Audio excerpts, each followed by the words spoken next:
तो hello everybody, welcome to zero to hero classes. आज के इस लेक्चर में हम लोग पढ़ने जा रहे हैं our next topic, that is stages of sexual reproduction. और इससे पहले मैं आप लोग को पुराने लेक्चर, जो पिछला लेक्चर था, उसका ओवरव्यू दे देना चाहता हूँ, उसका एक रिकैप करवाना चाहता हूँ। पिछले लेक्चर में हमने फ्लावर के विषय में मेनली पढ़ा था, वो इंट्रोडक्टरी वाला पार्ट था। इंट्रोडक्शन में हमने पढ़ा था ये जो पुष्प है, ठीक है, ये जो आप डायग्राम देख रहे हो, हमने वहाँ पे हैंड रिटेन डायग्राम बनाए थे और समझाया था। ये जो फीमेल वाला पार्ट है, आप देख रहे हो, ये मेल वाला पार्ट है।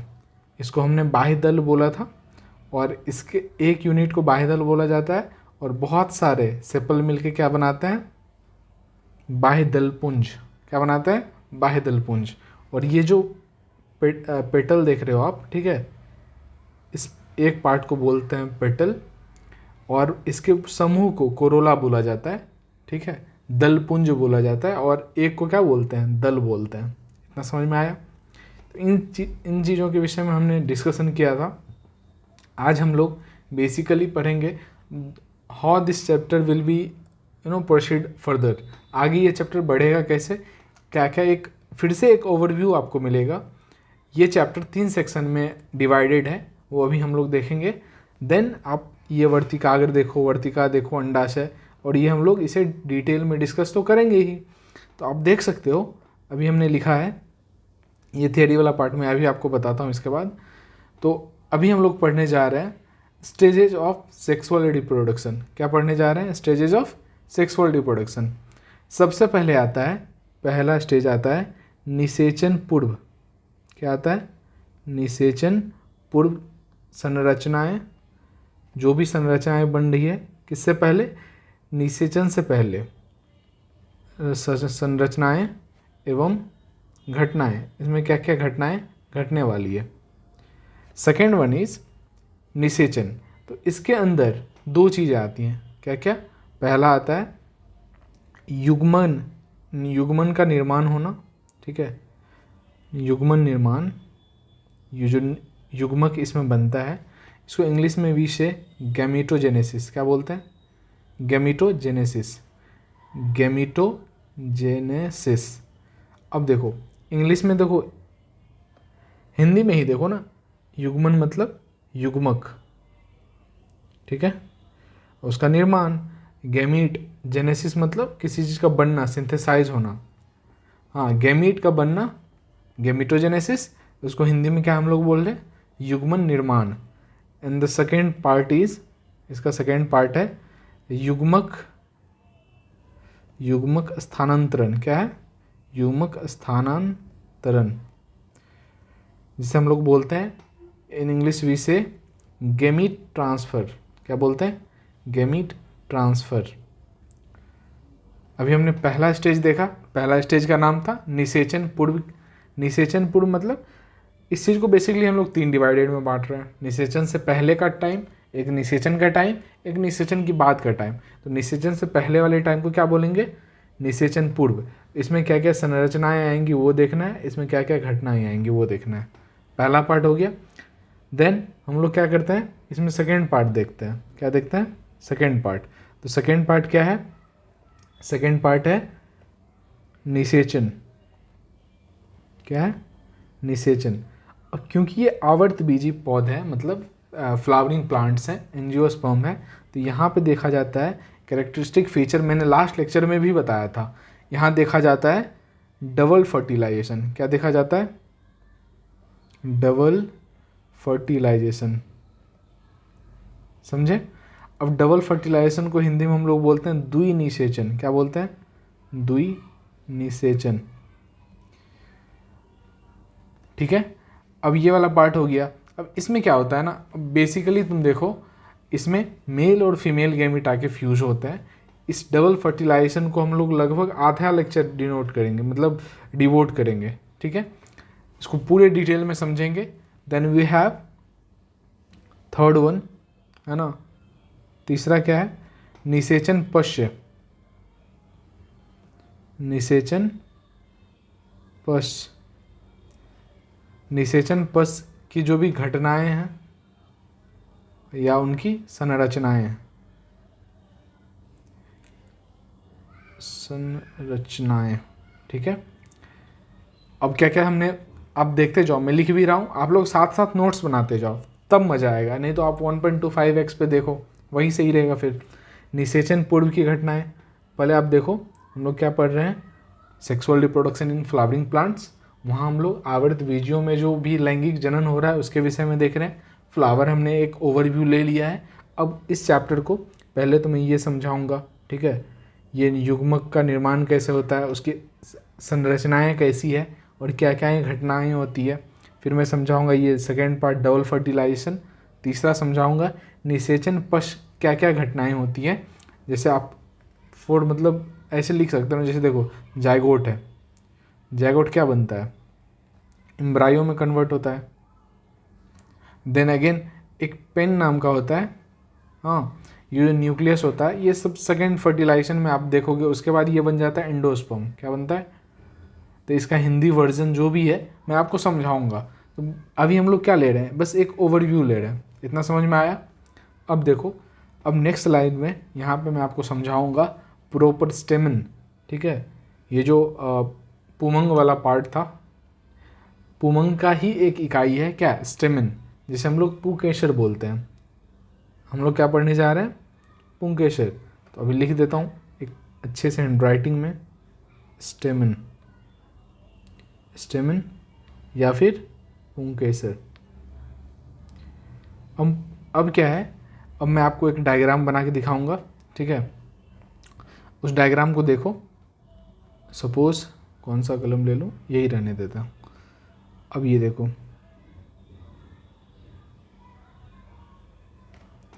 एक लोब ये बन गया, दो लोब थोड़ा सा ढका हुआ पार्ट इसका ये बना देता हूँ, गंदा बन गया थोड़ा बढ़िया। हाँ, ये दो लोब बन गया, यहाँ पे इसका फिलामेंट बना देते हैं, पूतंतु बना देते हैं। अब देखो, अब ये डायग्राम लग रहा होगा यार सर ने ये क्या बना दिया, ठीक है। ये एक एंथर है। इस पूरे पार्ट को, ये देख रहे हो, इसको पराग कोश कहते हैं। क्या कहते हैं इसको, क्या कहते हैं, पराग कोश। पराग कोश, पराग कोश को हिंदी में, इंग्लिश में हम लोग कहते हैं एंथर। क्या कहते हैं, ये एंथर का डायग्राम बनाया।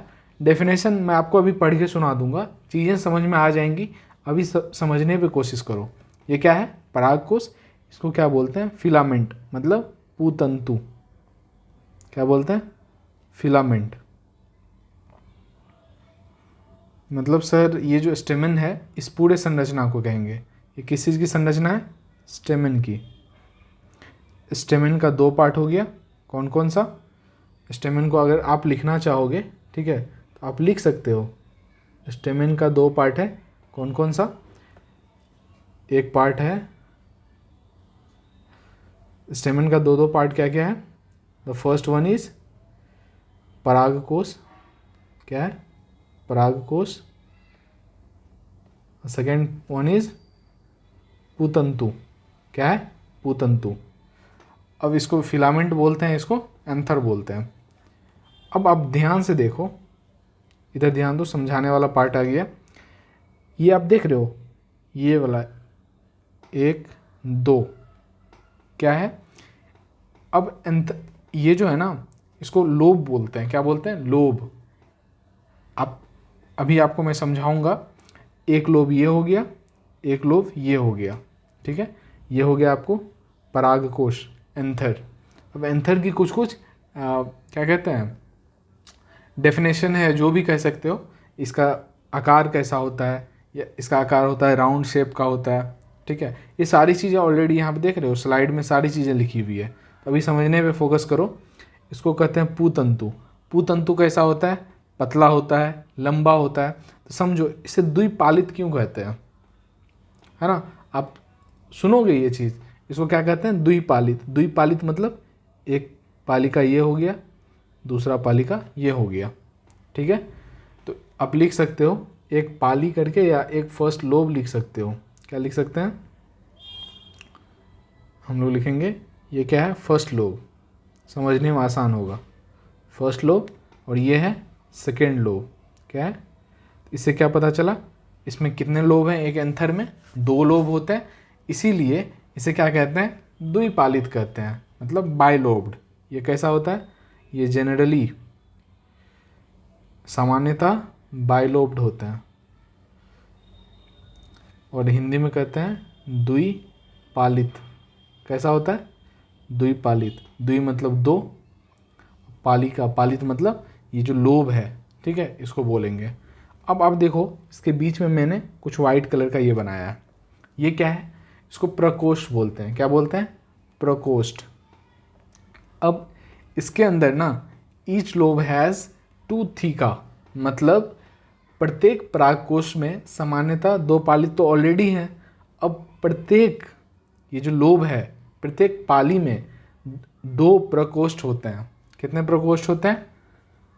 आप यहाँ लिख लो ना, प्रत्येक पाली में 2 प्रकोष्ठ होते हैं। क्योंकि टेक्स्ट ऑलरेडी लिखा हुआ है इसीलिए मैं लिख नहीं रहा हूँ और टाइम भी जाएगा। अभी मैं फिर से इस चीज़ को रिपीट कर रहा हूँ। आज हमारा टारगेट है 20 मिनट में बस एक टॉपिक तैयार कर लेना है। कौन सा? ये स्टेमन वाला। समझे? 10 मिनट ऑलरेडी बीत चुका है और 10 मिनट में इसी को रिवाइज करना है, क्योंकि बार बार एक ही चीज़ सुनने से आपको याद होगा। हम लोग क्या पढ़ने जा रहे हैं? स्टेमन। इसको हिंदी में क्या कहते हैं? पुंकेसर। पुंकेसर का सर डेफिनेशन आ जाएगा तो लिख देंगे, ये जो नर जनन का एक इकाई को पुंकेसर कहते हैं। बहुत सारे स्टेमन मिलके क्या बनाता है? अगर क्वेश्चन पूछ दे तो क्या बोलेंगे? पुमंग। क्या बनाता है? पुमंग। से इंग्लिश में कहते हैं एंडोसियम। एंडोसियम। कल हमने ऑलरेडी इस चीज़ के विषय में बहुत ज़्यादा डिस्कशन किया था। अब एक स्टेमन का डायग्राम में बनाया। अब स्टेमन में इस वाले पार्ट को, ये वाला जो पार्ट है, इसे बोलते हैं परागकोश। क्या बोलते हैं? परागकोश। बार बार बोलती जो इसे क्या बोलते हैं? परागकोश। इस वाले पार्ट को बोलते हैं पूतंतु। क्या बोलते हैं? पूतंतु। अब एक एंथर में 2 लोब होते हैं। कितने लोब होते हैं? 2 लोब होते हैं। फर्स्ट लोब, ये आप देख रहे हो, इसे first lobe, this one is second lobe, ऐसे करके होते हैं। अब हर एक लोब में 2 प्रकोष्ठ होते हैं, ठीक है। इंग्लिश में हम लोग बोलते हैं थीका। थीका मतलब एक कंपार्टमेंट टाइप में, रूम। ये 2 कंपार्टमेंट तो है ही, इसमें भी 2 रूम है, ठीक है। डाई मतलब 2, थीका मतलब एक रूम हो गया, जगह हो गया। हर एक पाली में कितने प्रकोष्ठ? 2 प्रकोष्ठ या कोष्ठ, कुछ भी बोलो। इसीलिए इसे क्या बोलते हैं? एक लोब में। अब टोटल कितना हो गया? अगर आपसे पूछते एक एंथर में कितने कोष्ठ हैं, तो आराम से आप आंसर दोगे, सर एक में 2 है, दूसरे में भी 2 है, तो 2 मिला के 4। Very easy. अब देखो, इसका मैं टेक्स्ट आपको पढ़ा देता हूँ। सबसे पहले जो कल थोड़ा सा पार्ट छूट गया था उसे डिस्कस कर लेते हैं। इसके जीवन चक्र। किसके जीवन चक्र? आवर्त बीजियों मतलब एंजियोस्पर्म। 2 प्रकार के बीजाणु उत्पन्न होते हैं, जैसे नर में लघु बीजाणु, माइक्रोस्पोर। ये माइक्रोस्पोर क्या है ये भी मैं समझाऊंगा, या गुरु बीजाणु मतलब मेगास्पोर, ये भी समझाऊंगा। मानव के लिए पुष्प सौंदर्य विषयक, आभूषणात्मक, सामाजिक, धार्मिक तथा सांस्कृतिक महत्व की वस्तु रहा है। कहाँ लिखा हुआ है? एनसीईआरटी में। इसमें क्या ही समझाना, सामाजिक में फूल तो चढ़ाते हो ना, ये धार्मिक में मंदिर में वही चीज़ है। फूल बहुत आभूषण रूप में, गजरा लगाना, इस टाइप में यूज हुआ है, वही ये चीज़ समझाया जा रहा है। इसके कार्य बताया गया है। परागकण अंडों का निर्माण करना, ठीक है। परागण होना, निषेचन, ये सारी चीज़ें हम लोग पढ़ेंगे, बस काम का उतना है नहीं। तो हमने स्टेजेस पढ़े, पहला निषेचन पूर्व, दूसरा निषेचन, तीसरा निषेचन पश्चात। हाँ, फर्टिलाइजेशन से पहले का टाइम, फर्टिलाइजेशन वाला टाइम, जैसे डबल फर्टिलाइजेशन या द्विनिषेचन बोलते हैं, देन निषेचन पश्चात। अब हमने बस एक ही चीज़ पढ़ा, स्टेमन, पुंकेसर। 2 लोब है, एक पहला लोब, दूसरा लोब। हर एक लोब में 2 कोष्ठ हैं, हर एक लोब में 2 कोष्ठ हैं, 1 2। इसीलिए इसे क्या कह सकते हैं? ये हर प्रत्येक पालित में कितने कोष्ठ होते हैं? 2 कोष्ठ होते हैं। बाइलोब्ड वर्ड का द्विपालित का मतलब एक लोब ये, एक लोब ये, 2 हो गया। अब मैं आपको समझाता हूँ। वही चीज़ है, यहाँ पे लिखा गया निषेचन पूर्व घटनाएं, क्या क्या होता है, युग्मक का जनन होता है, युग्मक का स्थानांतरण होता है, ये मैंने आपको समझाया था ना। देखो युग्मक स्थानांतरण, आप जो पॉलिनेशन सुनते हो, पॉलिनेट कर दिया गया, तो अब इससे कि मेल गेमिट को फीमेल गेमिट के पास ले जाना, ठीक है, उन सारी क्या क्या मेथड हैं, कि कभी इंसेक्ट ले जाता है, कभी वाटर के थ्रू होता है, वो सारी चीज़ें पढ़ेंगे। अब देखो युग्मक जनन को यहाँ दर्शाया है, दिखाया, युग्मक के निर्माण की प्रक्रिया को युग्मक जनन कहते हैं। इसमें कौन सा तोप चीज़ है, युग्मक का निर्माण, युग्मक जनन, जनन मतलब निर्माण करना, किस चीज़ का, युग्मक का। अब फूल के पुमंग जायांग वाला भाग में होता है, तो वो इन्फॉर्मेशन है, ठीक है।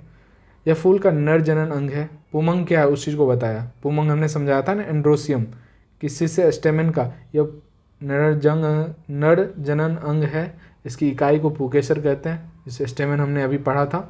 पुंकेसर को लघु बीजाणु पर्ण माइक्रोस्पोरोफिल भी कहते हैं। हाँ, इसका एक और नाम है माइक्रोस्पोरोफिल। ये जो माइक्रोस्पोर वाला वर्ड है ना, यूज किया जाता है फॉर मेल, और मेगा स्पोरोफिल, कौन सा, मेगा स्पोरोफिल यूज किया जाता है फॉर फीमेल। पुंकेसर दो भाग में बांटा जा सकता है, यहाँ पे बहा के जगह लिख लो बांटा, विभाजित कर लिख सकते हो, बटा हुआ बटा रहता है। अब देखो एंथर, हाँ, परागकोश, वैसी थैलीसियन संरचना में परागकण लघु बीजाणु पाया जाता है, उसे परागकोश कहते हैं। डेफिनेशन है, ये द्विपालित मतलब बाइलोब्ड, हाँ, इसीलिए इसे द्विपालित कहते हैं।